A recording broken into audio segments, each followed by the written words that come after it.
Bonjour à tous et bienvenue dans le 18h Info de Télé Nantes. Les commerçants du centre-ville de Nantes en ont marre des manifs et ils le font savoir. NDDL compris, ils ont compté 12 manifestations depuis janvier avec de nombreux débordements, des dégâts matériels et d'après eux un centre-ville déserté. L'association Plein Centre et la CCI demandent à l'État et à la mairie de prendre leurs responsabilités. On les écoute avec Anne Judic. Il y a un ras-le-bol général, bien sûr, mais également beaucoup de sentiments d'inquiétude, de peur, des salariés qui sont en arrêt de travail pour raisons psychologiques, des cellules psychologiques qui sont mises en place chez les commerçants impactés, mais également un climat très très tendu au niveau de l'ambiance dans tout le centre-ville, à la fois au niveau des clients, des résidents et des commerçants. C'est vraiment une catastrophe au niveau du chiffre d'affaires. On estime bien sûr à plusieurs centaines de milliers d'euros la perte de chiffre d'affaires depuis 15 jours sur l'ensemble du centre-ville. Ça devient ingérable pour nos commerçants. Moi, je pense qu'aujourd'hui, le droit de manifester doit continuer à exister, mais il doit être fait et régulé. Ce dimanche aura lieu le premier tour des élections législatives de la 3e circonscription de Loire-Atlantique. Elle englobe, vous le voyez, Saint-Herblain, une partie de Nantes et elle va même jusqu'à Cordemais, incluant Indre et Couéron. C'est l'ancien fief de Jean-Marc Ayrault et ils sont 11 candidats qui défilent à l'écran à briguer ce mandat.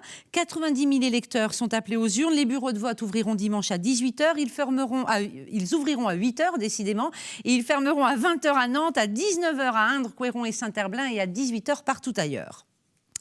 En foot, Nantes reçoit Montpellier dimanche à la Beaujoire. À 5 journées de la fin du championnat, eh bien, il va falloir trouver un objectif et tout faire pour finir dans les 10 premiers. Olivier Caillé.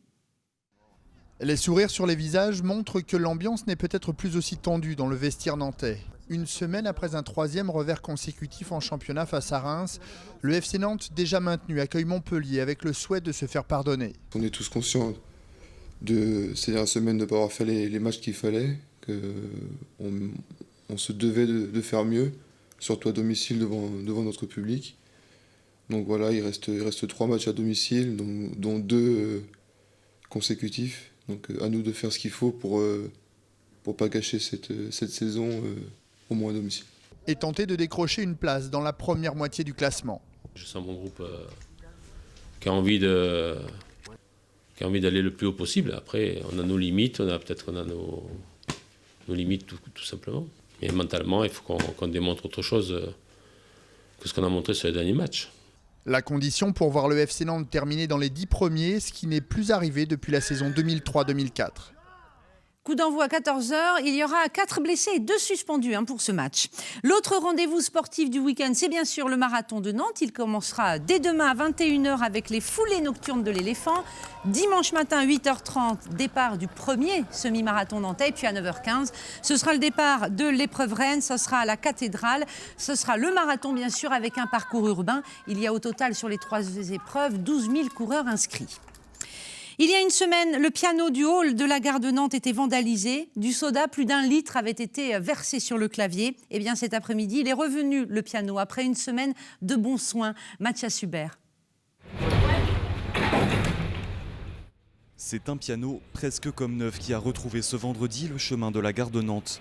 Après plusieurs jours de réparation, il est réinstallé dans le hall du bâtiment. C'est ici, chez ce spécialiste, que le piano a été réparé. Dans la boutique, on est presque blessé par cette dégradation, la première en 2 ans et demi. On touche à un symbole. Et c'est ça qui nous attriste, parce que ce piano, il est mis à la disposition du public, il rencontre beaucoup de succès, tout le monde prend plaisir à jouer dessus. Il y a d'ailleurs des pianistes de grand talent qui jouent dessus très régulièrement, tous les jours. Et c'est derrière, dans l'atelier, que l'instrument a été démonté et nettoyé, pièce par pièce. Il y en avait dessous, il y en avait sur chaque côté, donc elles étaient collées entre elles, ce qui fait que le piano ne fonctionnait pas. On appuyait sur une touche, il y en avait 10 qui s'enfonçaient, parce qu'elles étaient toutes collées. Un véritable travail de précision et de patience qui aura nécessité une 20aine d'heures au total. Comme une invitation à d'autres types de voyages, les notes du piano retentissent donc de nouveau dans le hall de la gare.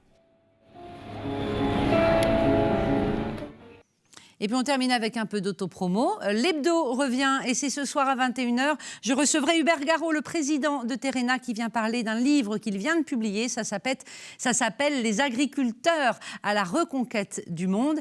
Hubert Garot, il développe ses idées sur l'agriculture française et tous les atouts qu'elle possède. Merci à vous de nous avoir suivis toute cette semaine. Passez une bonne soirée, un bon week-end.